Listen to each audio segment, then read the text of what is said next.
Would you please describe the process of transmission meditation?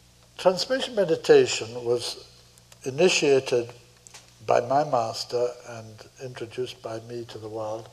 The first transmission meditation group was formed in London in March 1974. So it's been going from that time.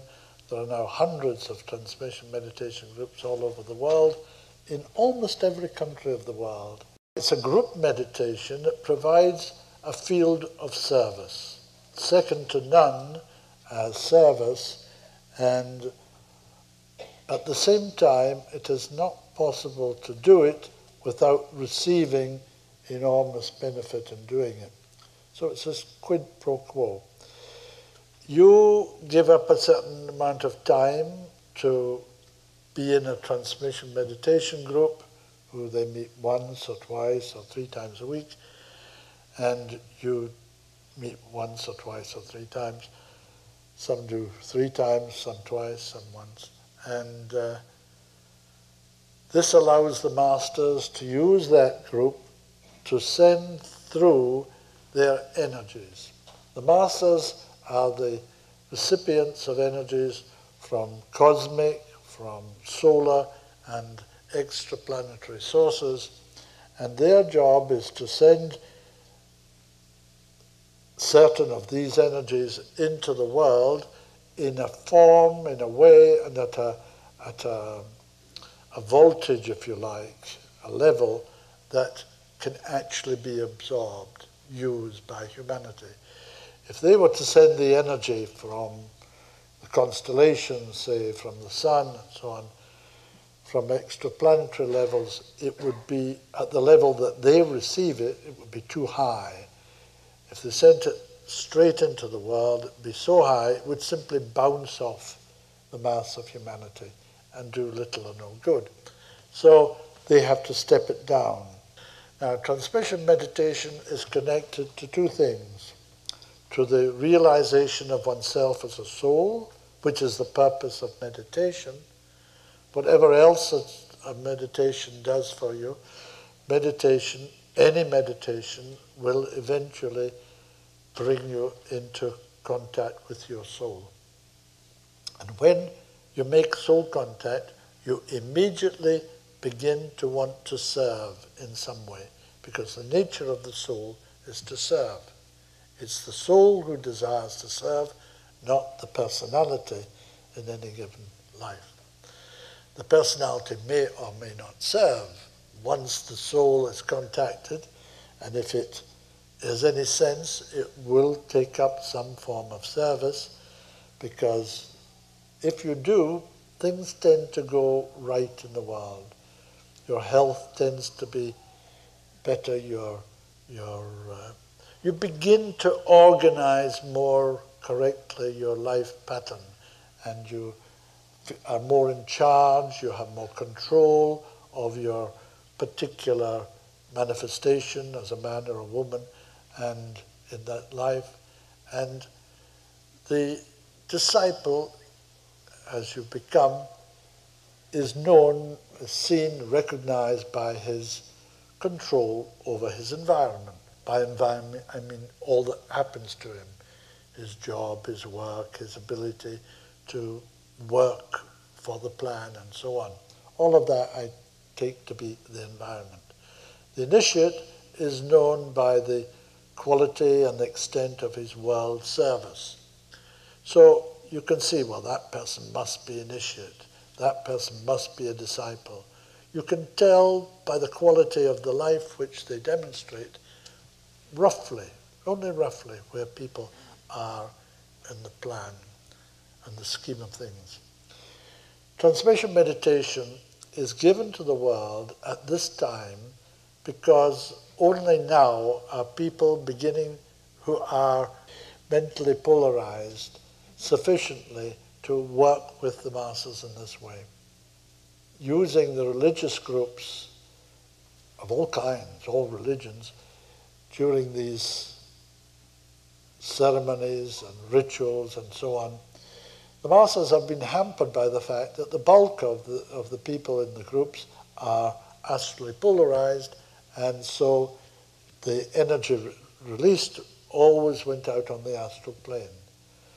They wish always to go higher onto the mental plane, onto the spiritual planes, and of course that will come. But that start is being made in transmission meditation, in which more people who are at least beginning to become mentally polarized are joining, creating and joining transmission meditation groups, and the masters therefore have a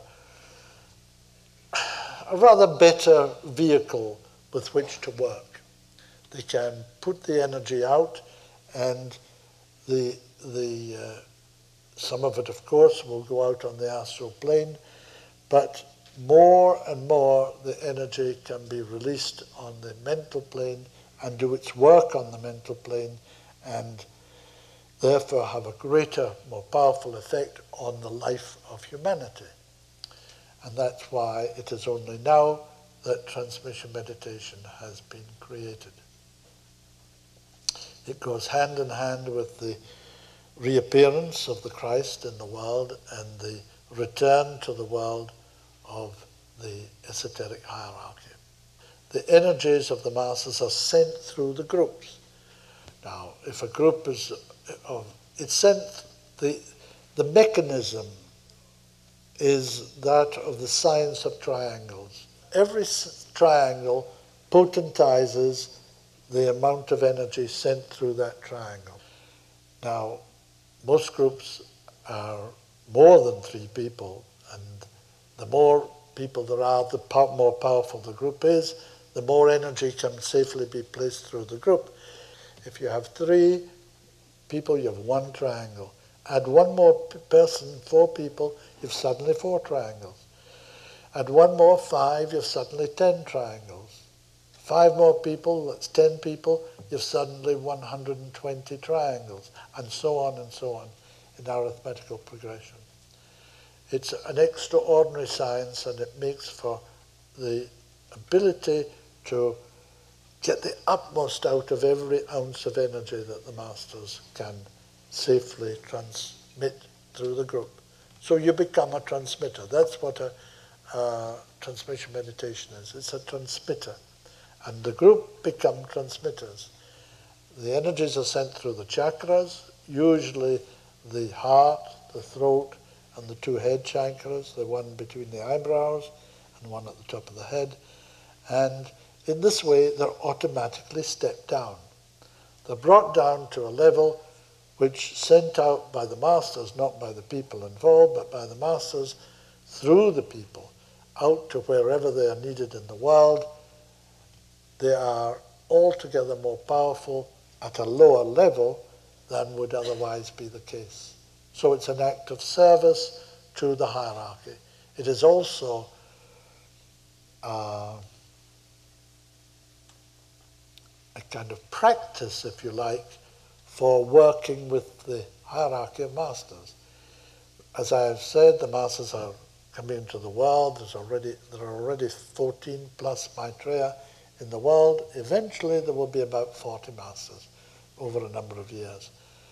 And their aim is to work closely with humanity, not as sort of high people who can never be approached, but in a close cooperative working relationship, insofar as what they can teach us can be understood, and